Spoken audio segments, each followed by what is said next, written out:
This week's episode of Aussie Tech Heads is brought to you by Start New Company. Register your company immediately today with ASIC. ABN, TFN, GST registration is also available directly from the portal. Also set up your family trust and self-managed superannuation fund and more. All at startnewcompany.com.au. Follow us on Facebook at facebook.com/startnewco and keep an eye out for our regular specials. Start your new company now within 10 minutes of lodgement. All legal company documentation provided after registration. Startnewcompany.com.au.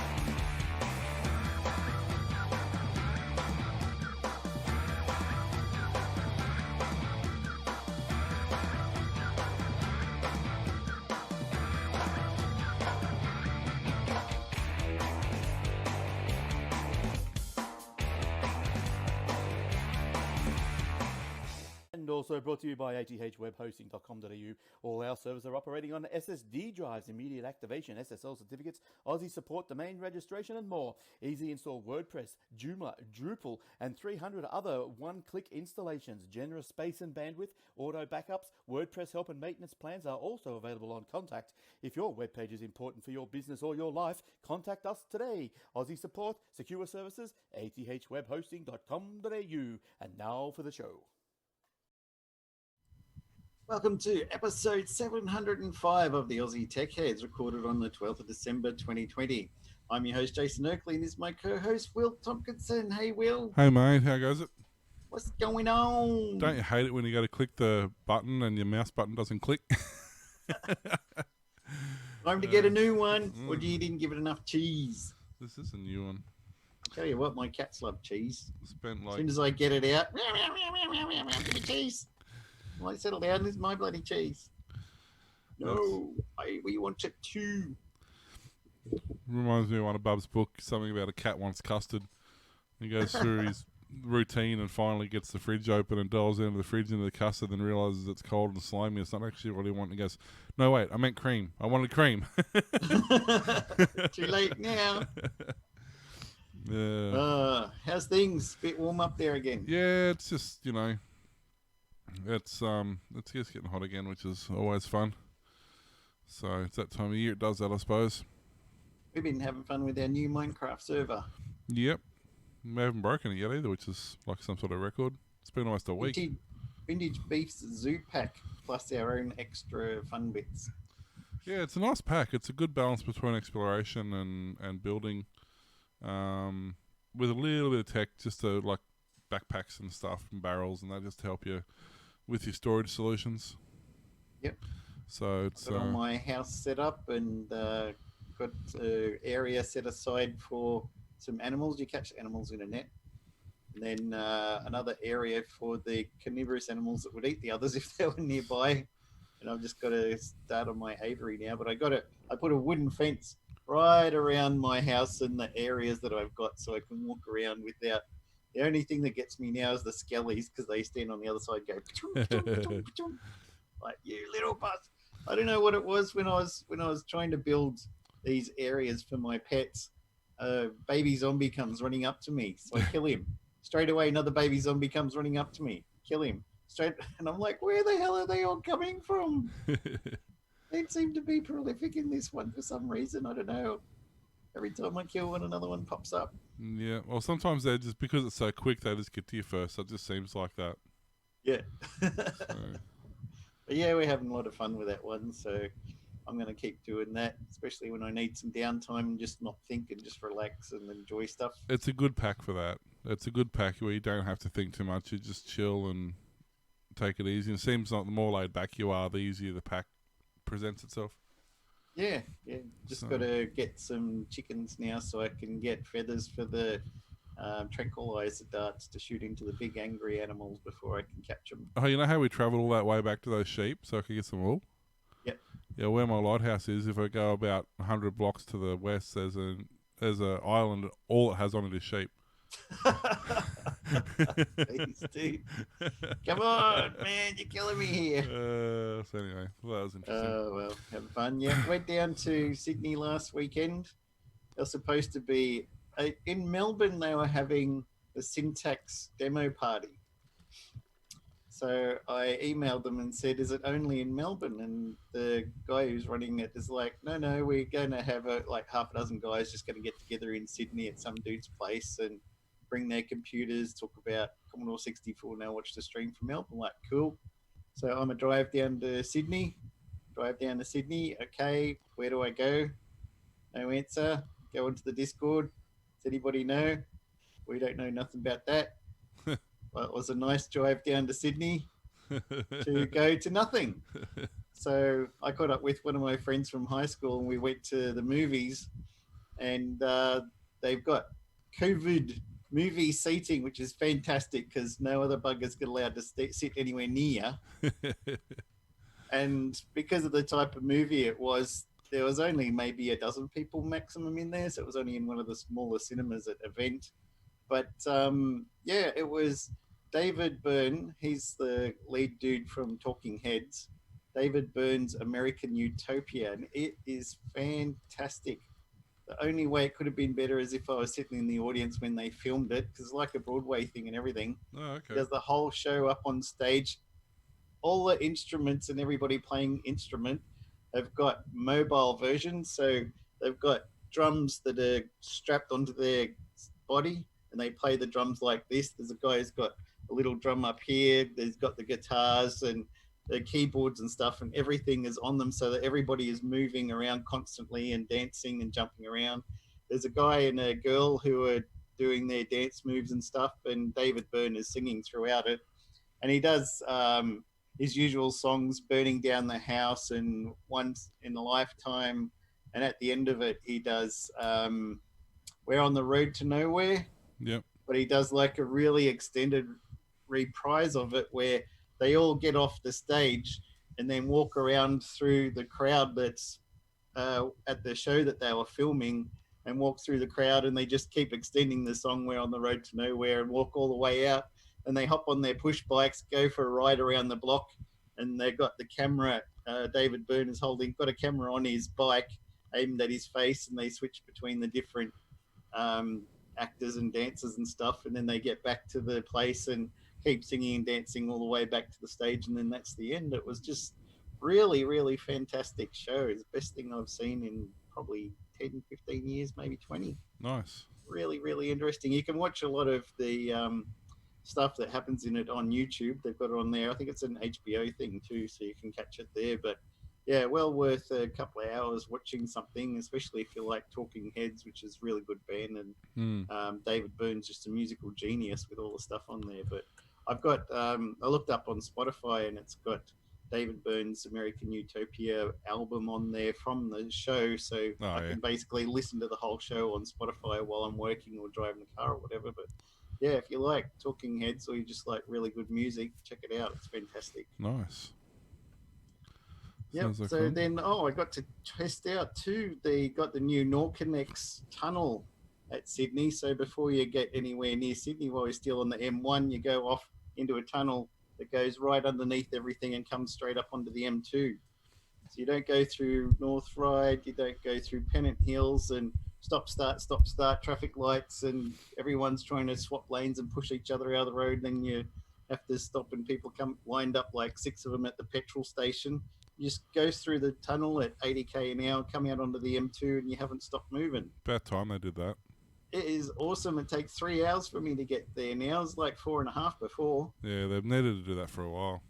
It's brilliant. And you go in, they got blue lights for like 100 or 200 meters aimed at the roof. And then these little white LED lights that are sparkling like Christmas tree lights or something. Okay. It looks really amazing. I'm just driving through. I'm like, I should probably be watching the road. This is really nice. And then you come near the end when you're coming out, there's another couple hundred meters with blue lights and then just rows of white LEDs hanging from the ceiling. But yeah, oh man, it's fantastic drive now. What? Just I hate going to Sydney just because that last bit stops starting and then you have to come back up through the onto the motorway again, trying to get back onto the M1, and it was piled up and dodging cars and all that sort of It's traffic. probably Don't like do it anymore. What, like $45 each way or something? Yeah. So- But yeah, fantastic. Now I don't mind that drive anymore, so I'll probably be popping down to Sydney every now and then just to catch up with people. Yeah. But yes, hasn't been. It's been a relatively quiet week in general this week, I think. Yeah, not a lot of news to talk about, but we should probably get into something. What do you reckon? Oh, we'll get into something. I don't know what, but definitely do something. We're good at getting into something. Getting out of it's the Getting problem. into trouble. Getting into it's the easy bit. Getting out of it's the tricky part. Researchers at the University of Toronto Citizen Lab have mapped the customers of Circles, a surveillance company that exploits weaknesses in the global mobile phone interconnection systems to spy on people without hacking their devices. By network fingerprinting firewalls made by security vendor Checkpoints and used by Circles, Citizen Lab researchers were able to identify 252 Internet Protocol addresses in 50 autonomous systems around the world. A total of 25 governments were identified in the 50 ASNs. Among these, Australia, Citizen Lab said. Citizen Lab was not able to identify the operator of the single system it found in Australia, but note it is hosted on Optus and TPG networks, and that the MaxMind geolocating service places in Canberra. Circles is affiliated with controversial spyware vendor NSO Group that develops Pegasus malware. Many of the governments identified by Citizen Lab as potential Circles customers have a long history of harsh suppression of dissidents and journalists, human rights abuses, and covert surveillance. Chile's national police agency, the Carabineros, for example, illegally intercepted phone and WhatsApp calls and Telegram messages of journalists. Some Carabinero officials were prosecuted for planting false evidence on the leaders of the indigenous Mapuche movement. Mexico, Morocco, and Thailand were also singled out for torture, murders, disappearances, and other abuse by government agencies and security forces. Unlike NSO Group that tries to plant its spyware on targets' phones, Circles is said to exploit weaknesses in the lack of authentication in the aging signaling system 7, SS7, which handles call setup and routing between telcos worldwide. SS7 is used for the older 2G and 3G GSM mobile networks and allows attackers to interconnect with the network for surveillance, location tracking, and interception of short messaging systems, SMS codes, for two-factor authentication. Voice calls can also be intercepted via these attacks, which Citizen Lab said are tricky to block, as it's challenging and expensive for telcos to distinguish between malicious and genuine subscriber traffic. Researchers noticed that while newer 4G mobile networks use the diameter protocol with the Nord authentication and access control, the restriction features are optional. Diameter networks also interconnect with the SS7 networks, which introduces security issues, and Citizen Labs pointed to the research and said 5G technology could inherit the same risks of the old systems due to interoperability requirements.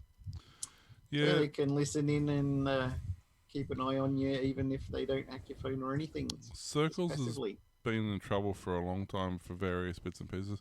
The whole thing reminds me of the League of Extraordinary Gentlemen. I can't think what it is. The British one, but basically they give out SIM cards for free, and then track all their users, and then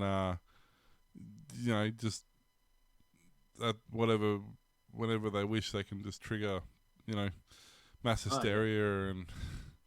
Kind of like when they want you to install a virus or hack your computer, they just accidentally drop a USB key on the ground, and somebody walks in the company. Oh, I found this in the car park. Let's plug it in and see who it belongs to. Yeah. There goes the network. I can't think of that movie. It was a great movie. But anyway, but that's pretty much what it is. It just seems like it's, to the average consumer, it just seems like it's a regular, almost telco, I guess. It's not really, but sort of like telco. But to people in the industry, it's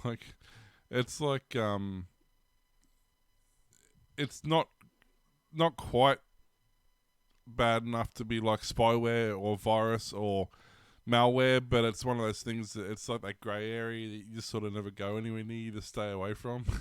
Yeah, except they don't. Yeah,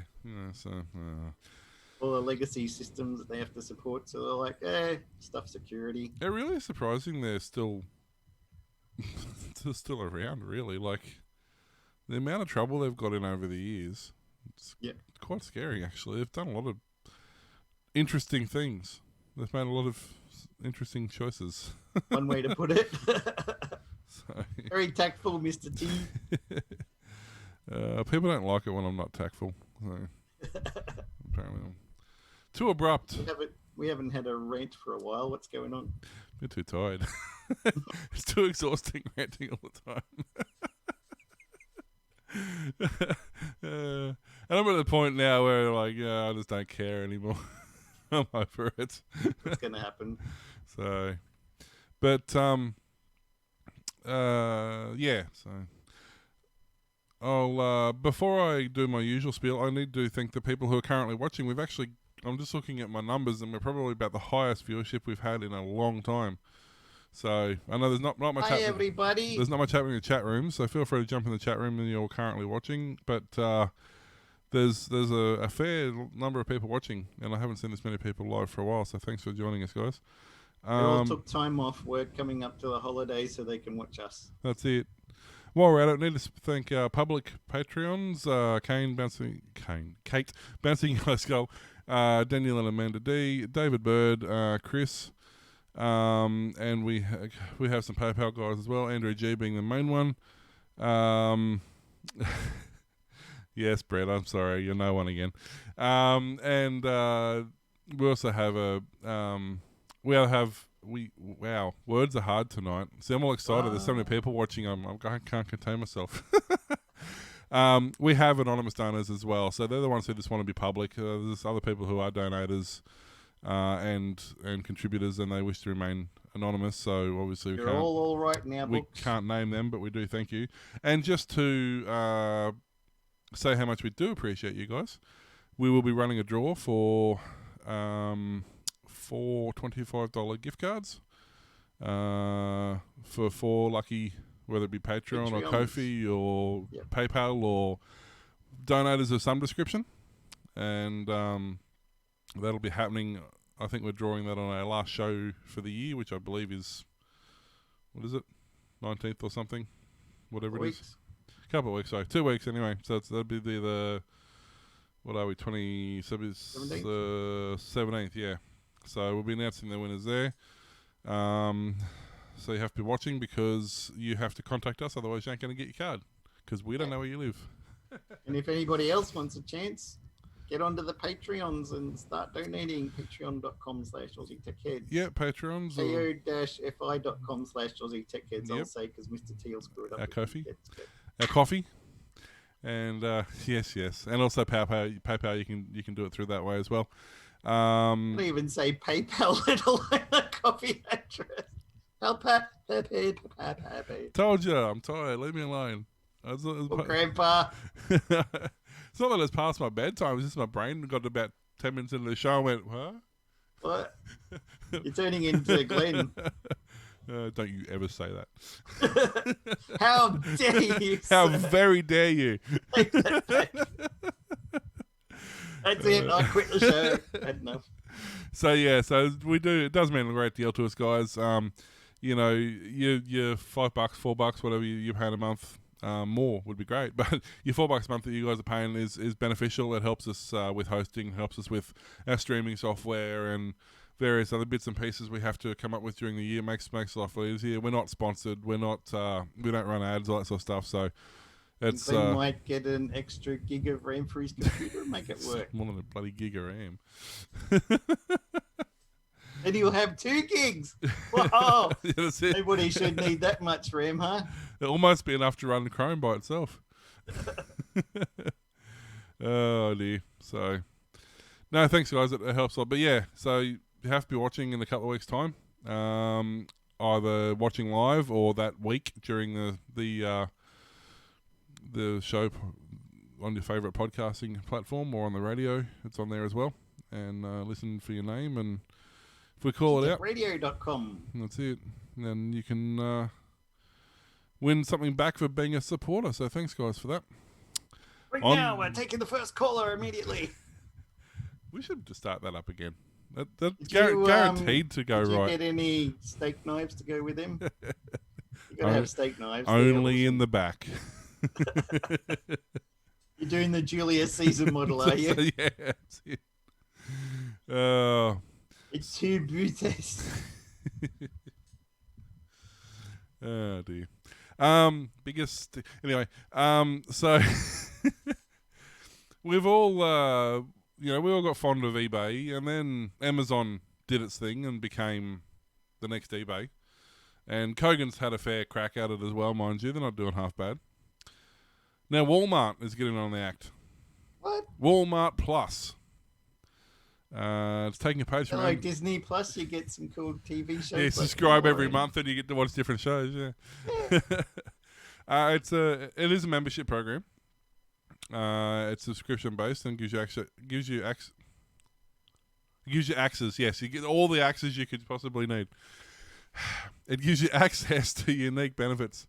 You need to be a Walmart.com account and set that up. So this is only in the States at the moment, but a lot of people are predicting, as with Amazon, as with eBay, etc., they will broaden their horizons, such as Costco, which surprisingly doesn't have an online store yet, but so by signing up to Walmart Plus, you get access to reduced petrol prices. You can save reduced gas prices. You can save 5 cents per gallon, which is about $1 a litre. No, for a gallon's 4 litres, 5 litres, so yeah, about $1 Like a when litre. you get your Coles receipt and you chop the end off and you fold it up and keep it in your wallet just when you go to the shop. Well, actually, our IGA here, our Drakes here, you don't need to do that. You go and get your fuel, and then when you go shopping, you hand them your fuel receipt, and they just reduce that off your bill. Yeah, which is cool. IGA does it here, yeah. It's great. But so basically saying, they're also going to have an app that lets you check out with your phone, so you can scan the items on your phone as you put them into your trolley, because nobody's going to abuse that system. It'll work perfectly fine. Absolutely nobody in the world buys a whole bag of stuff and then scans out 40 apples. And... So yeah, they're going to start offering free delivery, all this sort of stuff. So it's a step.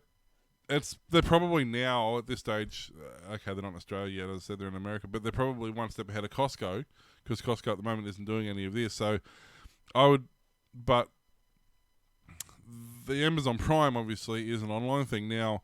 Walmart has their website, but at this stage, it's only their standard products that you'd buy in store. You can now order online. They don't have just online products or discounts for online stuff. So not an Amazon thing. It's not really like Amazon at the moment. I would say it's more like Costco, but it's a good start. And once you get a couple of those players' physical locations bouncing off each other like that, it doesn't take long before you end up with an online store. And look at Dick Smith. Dick Smith basically absorbed into Kogan. So yep. Dick Smith still exists under the Kogan branding, like everything that they had on, you can get online. So it's sort of heading that way, I think. I don't know if you noticed, but Super Cheap Auto is now selling TVs and DVD players and coffee machines and all sorts of stuff. Are you serious? Now. Yeah, I noticed it the other day. So I don't know these things. You see, every Sunday I get this great big pile of papers in my letterbox, and then they go into the yellow bin. I know, we read them. They're fun. But no. You remember they said that we were supposed to get Lidl moving into Australia to take on Aldi. I think what they actually Lidl? Didn't they actually open a store or two, like one in like Sydney and one in Adelaide or something, and then they closed? That was it. Yeah, it was like supposed to be the next best thing. Take on everybody. Well, it's like Masters. I mean, look what happened to that. Good one, Woolies. But the thing is that was complete failure. Well, here's the thing. It wasn't, though. That's the thing about it. It didn't meet their profit margins, but it wasn't losing money. It was profitable, but it was only profitable like 23% instead of 29%. So they closed it. And it's like, it's a brand new company. It will take a few years before people actually, So anyway. You've got to capture the Bunnings mind share and get the people to go there somehow. But well, I went to Masters all the time because I had two within about 10 minutes of me.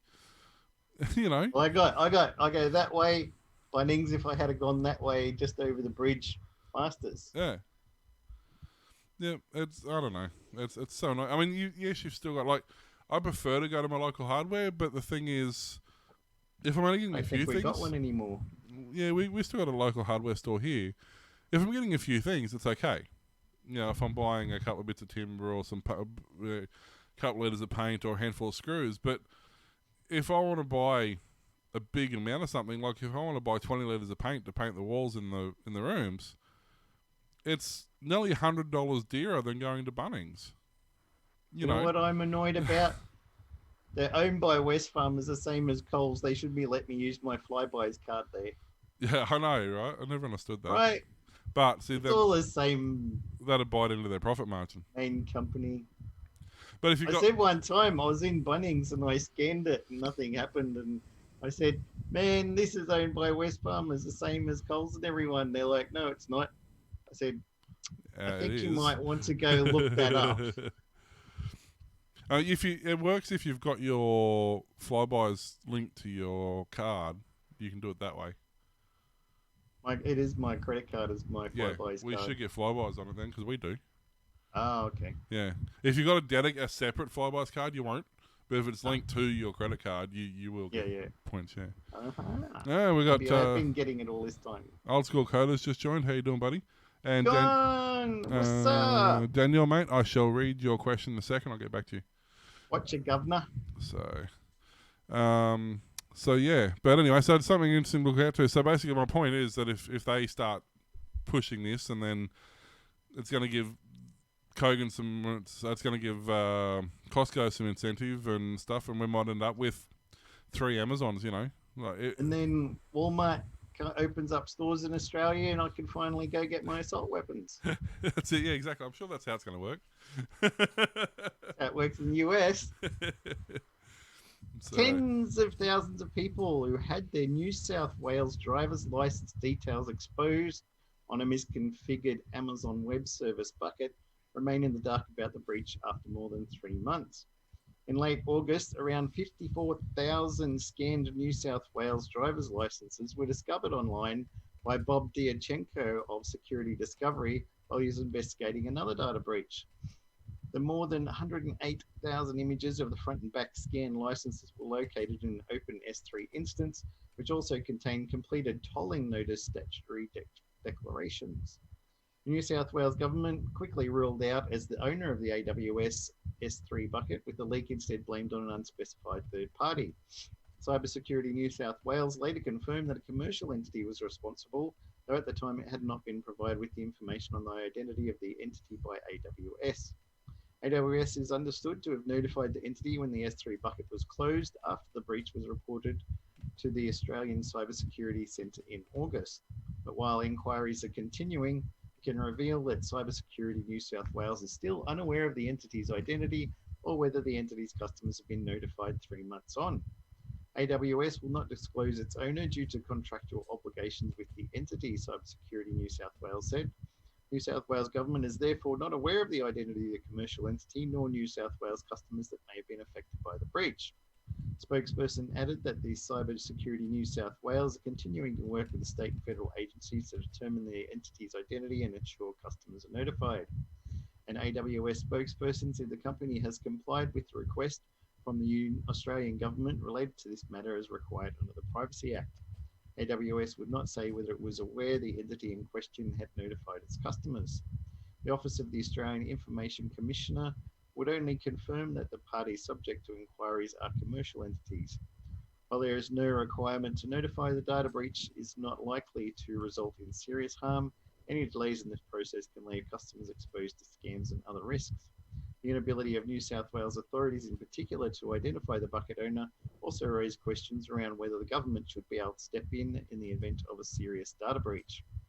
So it's only New South Wales driver's license front and back, which they can obviously use to make fake licenses, fake ID for people, and also open up bank accounts and things. But isn't that how all fake ID works? You take a valid ID and you make it a fake ID? Yeah, but if you've got a 308,000 images that you can make it from that are 100% valid and That's up to what I date, mean. That's no different than passport, no different than, like, that's how all fake IDs are made. You start with a legitimate ID and you turn it into a fake ID. I mean, that's Yep. just... now they've given them 54,000 ones that are genuine. But it's not going to They make any... could sell a lot of that, make a lot of money on the black market Well, from that. Is it relevant though? I mean, if you're already making fake IDs, you're already going to have a pool of the IDs you're making. I suppose another 54,000 would Is it going to? That's my point. Is it going to matter? Like, does it actually matter? It's not suddenly going to make somebody who's not making fake IDs go, "Hey, I can make a fake ID now." People who already do. It's only people who are already doing it, and they're not going to care whether they've got access to them or not because they've already got access to them. So it's kind of an irrelevant.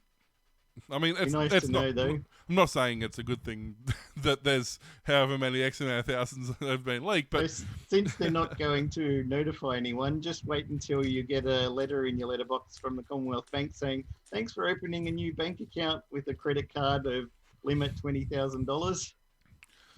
I already had that experience with ANZ anyway. What? I opened an account. I put $100 in it, I think, to open it. And then immediately as I opened it, they took out the annual account keeping fees of like $65. So I went, well, no, that's not cool. You don't do that. So I walked in and took because it was still pending, went to the ATM, took my $100 back out that I just put in, which it let me do because the $45 the $45 monthly was still, or yearly was still pending. So I got my $100 back, walked into the branch, closed my account, and they tried to tell me I owed them $165. I went, hang on, the 100 I put in was mine. The 65 that you're trying to take out was mine. Yeah. I don't owe you anything. So you're trying to take the money that I've put in there plus the money I haven't got that you haven't earned yet. Yeah. Just close my account. They didn't. They didn't close it for 8 or 10 years. Jeez. And Not surprised. they sent me a letter saying you're Very naughty boy. Well, no, because that initial $65 or whatever it was bounced because there was no funds in there. And then they tried every day for the next like 7 years and charged like $20 every time it didn't go through. And they finally got a letter saying you owe Grand. yeah, you owe like, it was more than that. I think it was like $24,000 or something. You're like, good luck, mate. I went, no. Have fun with that. Oh, we'll if you don't pay it, we'll send you to the debt collectors. I went, well, if I didn't pay you, the person who thinks I actually owe them the money, what chance do you think you have of getting your money from somebody who I don't owe anything to at all? Yep. So they did. They put me through the debt collectors, and then they chased me for like 3 years, and then they wrote it off as a bad debt, and I never heard from them again. So... what have we got here? Why is that not closing? That's interesting. Oh, there we go. That was weird. Lag. Because your mouse button doesn't work. I think it is. I think it's this mouse button's getting sticky, eh? It's really weird. It does cop a workout. I'm surprised the spacebar's still working actually on my keyboard. So, I'm just going to put this here and then I'm going to discuss this after this. So, you people who aren't watching this live, too bad, but you might want to check the video out on YouTube. Yes, I saw that. That's awesome. Love What's it. the problem? Look, you're blue when you're supposed to be white, and then you're red when you're supposed to be blue. What's going on? I don't think that's true. I was blue when I was supposed to be blue, and if I need to be red, then I'm red, like this. It's not a problem. Okay, I don't that, see... no, that is a problem because you were completely wrong. Listen, I don't care what you're doing over there. Maybe you're drinking some tree sap. I don't know what's going on. But let's just try it again. On 3, okay? All right, fine. All right. 1, 2, Oh, stop again. Stop. You started early again. Dude, I gotta be honest. I don't even know how to count. What do you mean you don't know how to count? I'm not good with numbers. I'm a tree. I don't know if you noticed. Yeah, I'm a tree too. Can you count? Well, yeah. Listen, You can't count, can you? I've never tried to You can't. count. This was a bad idea from the beginning, using numbers. We gotta use our own method on this one. Let's just try it one more time, okay? All right, fine. So there is more to that you can check out on YouTube. There's several of those. So for prior, there's been, you know, lights and various things lighting. They lighting nearly up and, played it. The Winter Wonderland by what's their name?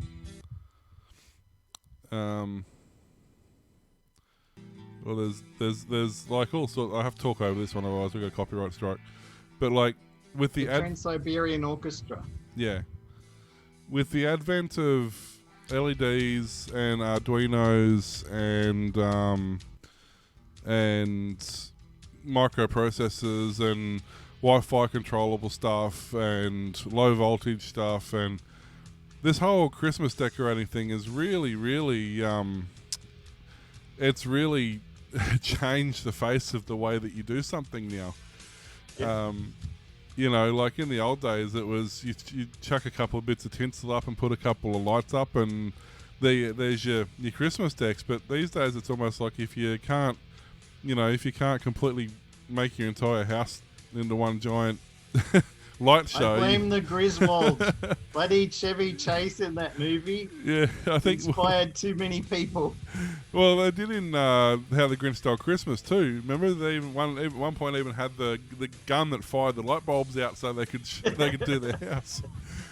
I tell you what, if that dude with his spotties on his roof has got neighbours across the road, they're going to be pretty pissed. So, but yeah, it's just amazing how far this sort of stuff's coming. It's great. Like, don't get me wrong, I love it, absolutely love it. And if I had time to do it, I'd absolutely do it. Like, I think it's fantastic. But it's just so different when you go to even around here in a small country town. I remember when I was, first come up here, 20 odd years ago. You'd drive around and you'd see maybe one house in a street had a handful of lights up. Yep. And then 10 years ago, you had certain streets that were known for just having huge displays. And now out here in the country, you go past a lot of houses and a lot of them have, not quite to this extent, but a lot of them have laser reindeer running around and, stuff projecting up onto the garage door. And so... Yeah, I've got a little laser one that I have shining on the garage door.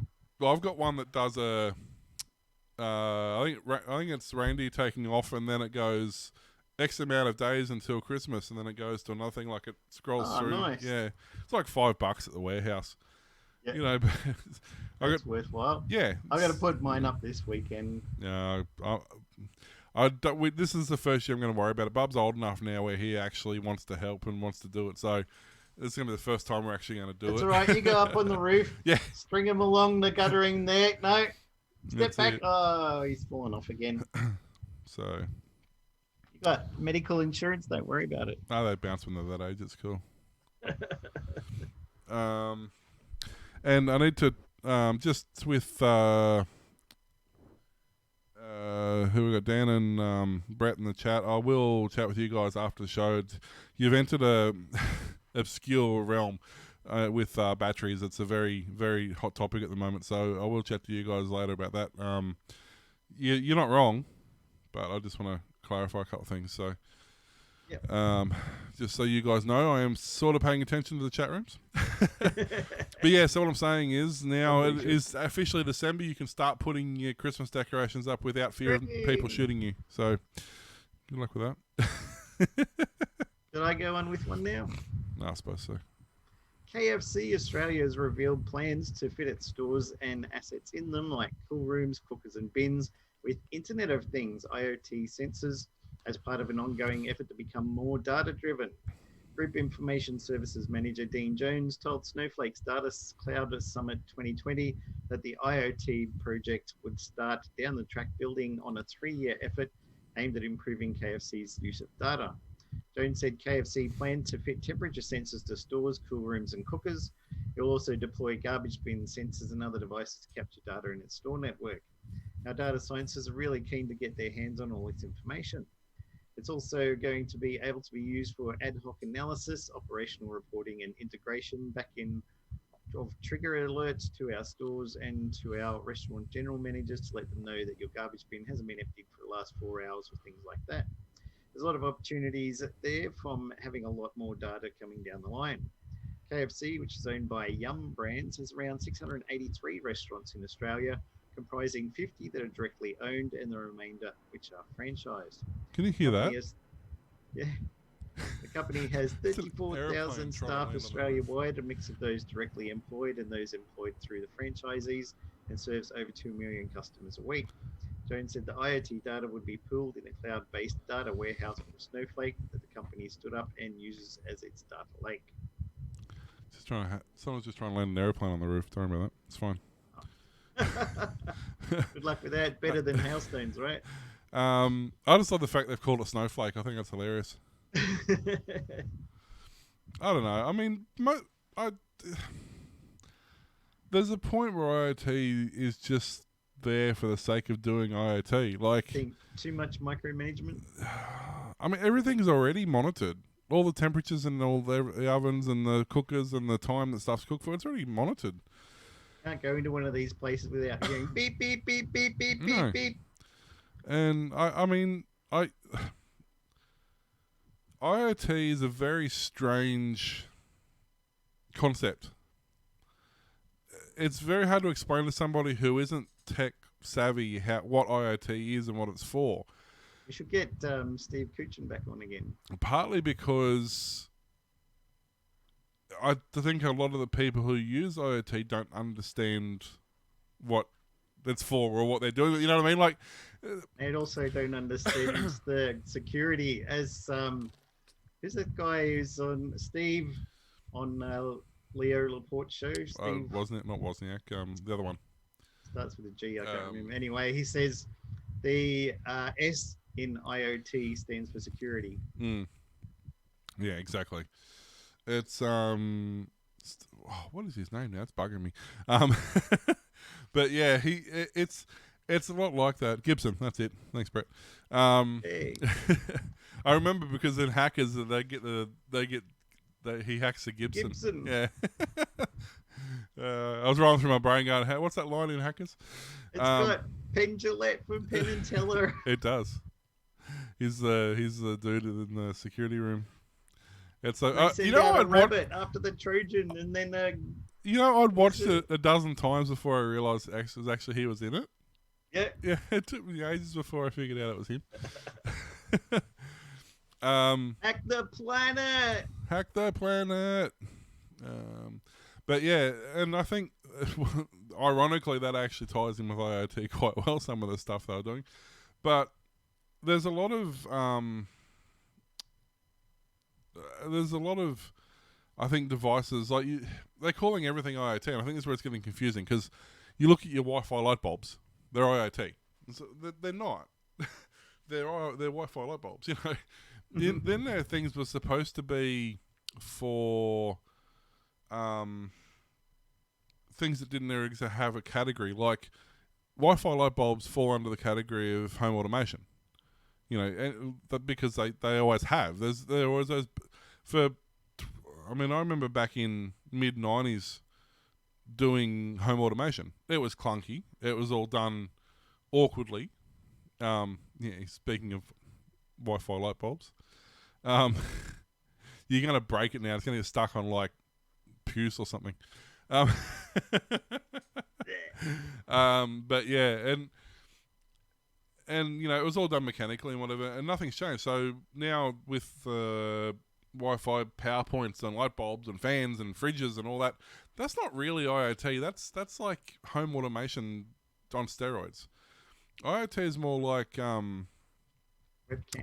well, yeah, sort of, but like for example, bus stops. I know now that they're using, or so they have billboards, obviously, with displays on them, but they have a webcam hooked up to that, and they have pressure sensors on the seat, so they can tell how many people sit at a bus stop as opposed to how many people visit a bus stop.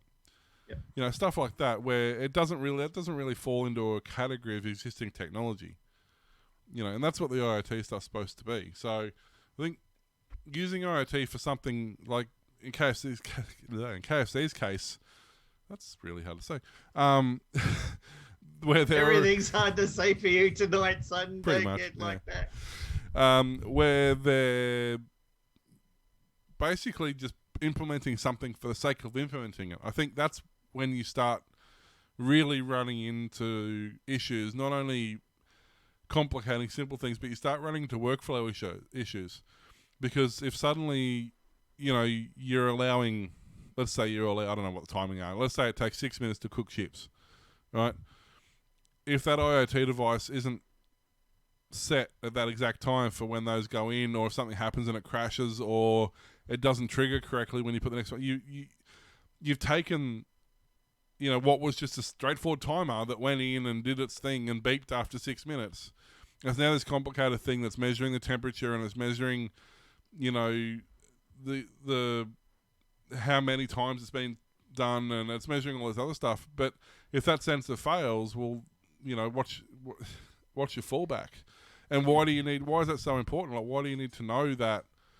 You know, you've now got back is your Fitbit watch with a stopwatch. Yeah, that's it. But you've now got workflow issues where something that was simple and you just hit the timer button as you drop the chips in, done. Now you've got to make sure, because you can't be 100% certain. So every time you put that set of chips in, you've now got to make sure that that sensor is doing what it's supposed to be doing. Yeah. So it's no longer a 2-second job. That 2-second job for you is now a 10-second job, and interferes with the other things. Why is it taking longer to do the chips? Yeah, you know, they're taking the same amount of time to cook, but you're getting less done. You're getting less done at both ends of that because you're trying to make sure everything else in between is working. Why is it always got to be so complicated? You know, and so I like the keep it simple, stupid, the old kiss method. There's a reason that that's such a common Get term. one of those wind-up big timers. Problem solved. One of those hoppy ones so that it hops around when it goes off and falls into the fryer. It's like the Happy Meal. What, I had some chicken one time and it felt like somebody had dropped one of the rubber spatula things into the hot oil and it cooked in with the chicken. Ugh. Oh, it was disgusting.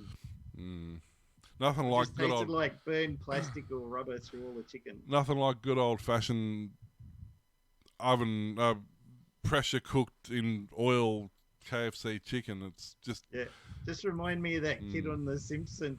Oh, I've dropped it in the hot oil. Ow! Wait, I'll get it. Ow! Wait, I'll get it. Oh, I'm gonna get killed. It's funny. Well, you say that, but actually, one of the guys I used to help out occasionally at Takeaway, he actually did that. He was gonna drain the oil, so you got to heat it up before you drain it. And he's put his hand on the top to help him get down, because you got to get underneath to put the bucket underneath to drain it. He's an older guy, you know, nice enough guy. But he's getting old, so his knees are getting a bit sore. So he's put his hand on top of the fryer to help lower himself down. And as he's done that, his arm slipped, and it's gone straight into the deep fryer, and it's gone right up to his elbow. Holy cow! I mean, it was only, you know, in and out in a couple of seconds, but he got like second degree burns all up his arm, and to the ambulance, that one. Yeah, that's the thing that happens. And apparently I've spoken to a couple other people and they said, yeah, it actually happens more than you'd think. So smells like chicken. Oh dear. People, the other way. Let's see. Get in my belly. Baby back, baby back, baby back, baby back, baby back. Rubs. Oh dear. Alrighty. Apple. Because we all want an apple for Christmas. Apple wants you to prepare you for a lonely, miserable Christmas. Thanks, Apple. In the cage match of Santa versus Fauci? The latter has some... Hey? Fauci. Fucci? Stupid Italians. Or French. Stupid non-English. Have I insulted enough people yet? The latter has some persuasive moves.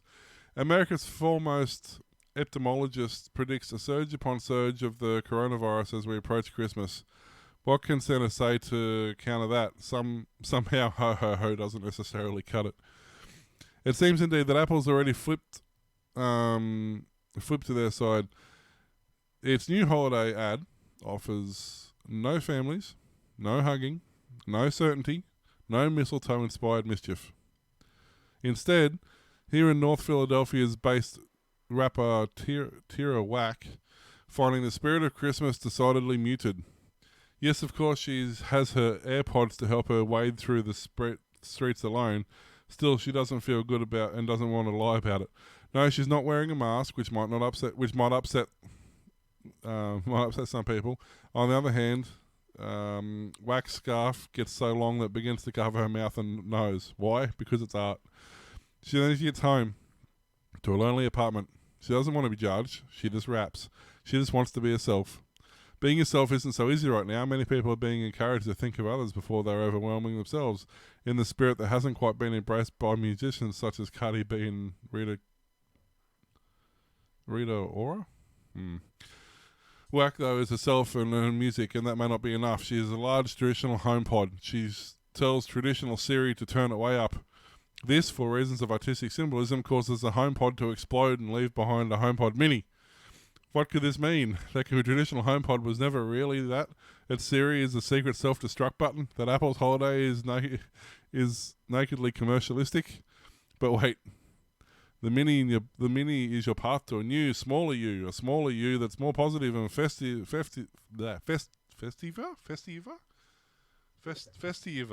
Wow, that's not a word. That's not a word. More festive would be a word. Festiva is not a word. It's festivia. Soon this mini you will have maxi you dancing around your apartment comforted by the knowledge that the smaller self is better self. I don't want to be judged. I just want to be me. Continues our protagonist. You got to be the one that people look up to. It seems that Apple thinks you're locked up, or that you'll all be locked up, and it's up to you to stay home this Christmas, just to your little self and your HomePod Mini. So, apparently Apple's on the ball this year. Yeah, it sounds like a strange ad. But don't worry, kids. Dr. Fauci said that Santa is immune to the virus, so he can still visit at Christmas time. Yeah, because living by yourself in the North Pole, you're going to have one hell of an immune system, aren't you? Well, there's all them elves. Maybe they're immune too. It's elf magic. Elf magic, elf magic. Wasn't it the Queen who used to always say we are not immune? Only this year. Put on tish. Federal law enforcement agencies are set to receive sweeping online account takeover powers under the new legislation designed to cripple serious criminal activity in the dark web. We need an echo going when I say that. The dark web. The new laws will also give the Australian Federal Police and the Australian Criminal Intelligence Commission the ability to disrupt criminal activity and collect intelligence. Home Affairs Minister Peter Dutton introduced the Surveillance Legislation Amendment Identify and Disrupt Bill in 2020 in Parliament this morning after months of speculation. It follows $90 million in funding in the government's Cyber Enhanced Situational Awareness and Response CSAR package to strengthen the AFP's cyber crime investigative capabilities. Sounds cool. As technology has changed, so too has the tradecraft of criminals, he said. Multiple layers of technologies that conceal the identities, IP addresses, jurisdiction, location, and activities of criminals are increasingly hampering investigations into serious crimes. And of course, it's all about, won't somebody please think of the children? Stop the drugs and terrorism. Dutton says the new laws will give the AFP and ACIC three new powers to shine a light into the darkest recesses of the online world and hold those hiding there to... It's got no idea, does it? Oh, he's got an You know, idea. It's just the wrong idea. What even is a computer? How to turn it on and off? He noticed existing computer access warrants available to the agencies were not designed to address the new threats perpetrated by the increased use of anonymizing technologies. They're going to take on Tor. There was a recent study that just said that it's a very, very, very tiny, small percentage of people on the Tor network want to do naughty things, and the rest of it's just people who don't want to get tracked. That's true of almost every VPNs, nefarious Tor, service. encryption. Yeah. I don't want everyone to track me around. Is that too much to ask? Torrents, same thing. This show brought to you by Brave. Go get it now. I run Brave on my phone now all the time, no problem. I'm in the process. Actually, one thing I need to find is a decent because I got obviously Gmail for the bulk of my stuff, but I've got a IMAP email as well. Yep. And I've tried like 3 different IMAP ones, and they're just horrible. So you have a mail server that's IMAP? Yeah. So I use 9 or Outlook, 9 and Outlook for Android. 9 is really good. I'll have to try that one because I've tried 3 or 4 and they're all just garbage. But the reason I say that is because I'm going to get that up and running first, and then I am going to actually start using Brave. I'm going to probably slowly. Mine's on cPanel. It's just normal cPanel. Yeah, that's all mine is. Yeah. Host. Yeah, just use 9 to connect to it. Oh, okay. I'll have to do that. But yeah, I use Brave. I use it if I'm looking up something non-mainstream or mainstream, but I don't want mainstream answers.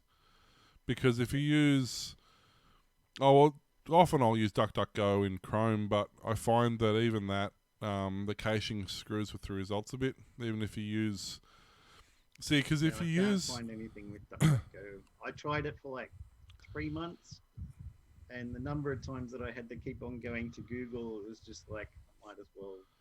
No, I don't really have a problem with it generally. But what I've found, even if you use the private browser in Chrome, I think it's still, if you've had existing, how do I say this? So if you've used your browser already and you've been to a website, whether it's DuckDuckGo or whatever, and then you open a private window, it doesn't create any more cookies or caching or stuff, but if you've been there prior, it will use your existing ones that you've already been there. Yeah. So they can track you by screen resolution and operating system version and browser version. Yeah. All of those are still sent. So. Yeah, but I mean, like, if you're looking for a result and you've got one set of results one way, then you go to a private browser and you look up that search, you're going to get the same set of results again. You're not going to get a different set of results. But if you use a browser that you haven't tarnished with a previous thing, you get a different set of results. So I use Brave primarily for if I'm doing research or if I'm doing stuff that traditionally Facebook and Google don't like. I tend to use Brave, but probably not as much as I should. Sharing a zip file with Minecraft jar files and that bans you from using Facebook.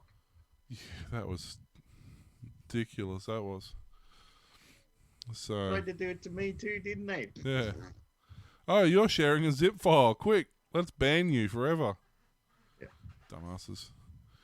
Anyway. So yeah. But I have a much more poignant story.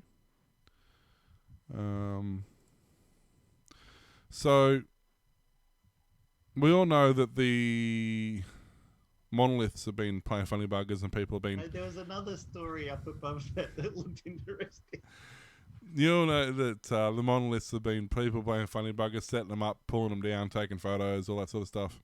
Yeah. Well, what's interesting is that Germany is also having issues. Apparently somebody stole their penis.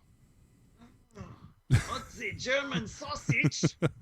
Mine. All the hubbub over the monoliths of Utah, Romania, and California. If all the hubbub over the monoliths of Utah, Romania, and California aren't scratching your mysteriously large phallic object itch, perhaps the mysterious German wooden penis statue will. The 6-foot statue, which first appeared without warning a few years ago on the very tip of Gruden Mountain, has mysteriously vanished, according to a local paper. Yet, despite police involvement in investigating the disappearance, they're puzzled over whether it actually constitutes a crime. Given the statue's owner and builder is unknown, there's technically no victim. We don't know whether it's a criminal. Banksy, isn't it? Yeah, we don't know whether it's a criminal offence or not. Police spokesman Holger Stabik told. Every possible clue is being investigated, but so far there are none.